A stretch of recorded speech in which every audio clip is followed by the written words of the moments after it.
Praise the Lord. இன்றைய தியானத்துக்குரிய வேத வசனம் 1 பேதுரு 5ஆம் அதிகாரம் 7ஆம் வசனம். அவர் உங்களை விசாரிக்கிறவரானபடியால் உங்கள் கவலைகளை எல்லாம் அவர் மேல் வைத்து விடுங்கள் என்று சொல்லி எழுதியிருக்கிறதை நாம் வாசிக்கிறோம். யோவானின் சுவிசேஷம் 5ஆம் அதிகாரத்தில் வெகு காலமாய் வியாதிஸ்தனாய் இருந்த ஒரு மனுஷனை சந்தித்து, நீ சுகமடைய விரும்புகிறாயா என்று கேட்கிறார். அவன் ஆம் என்று ஒரே வார்த்தை சொல்லிவிடாமல் தன்னுடைய மனக்கவலைகள் எல்லாம் அவருக்கு முன்பு இறக்கி வைக்கிறான்.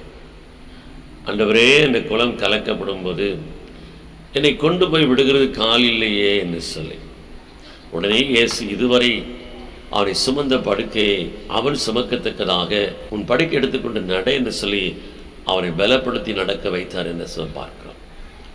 அதே மாதிரி 1 சாமுவேல் 1ஆம் அதிகாரம் 11ஆம் வசனத்தை நாம் வாசிக்கும் போது, அன்னால் சேனையின் கர்த்தாவே, தேவரீர் உம்முடைய அடியாளின் சிறுமியை கண்ணோக்கி பார்த்து உம்முடைய அடியாளை மறமாமல் நினைத்தருளி உமது அடியாளுக்கு ஒரு ஆண் பிள்ளையை கொடுத்தால் அவன் உயிரோடு இருக்கும் சகல நாளும் நான் அவனை கர்த்தருக்கு ஒப்புக் கொடுப்பேன் என்று சொல்லி அவருக்கு முன்பாய் தன் மனக்கவலைகளை இறக்கி வைக்கிறதை குறித்து நாம் பார்க்கிறோம். இதுவரையிலே அவள் தன் கணவனுக்கு முன்பாக தன் மனக்கவலைகளை இறக்கி வைத்து பார்த்தால் ஒன்றும் பலனை கண்டடைய முடியவில்லை.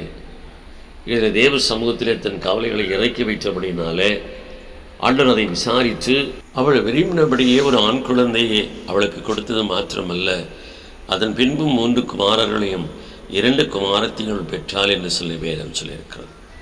பிரியமானவர்களே, தேவன் இன்றைக்கு உங்களை விசாரிக்கிறோம் ஆனபடியினாலே உங்கள் மன கவலைகள் எல்லாம் அவர் மேல் வைத்து விடுங்கள்.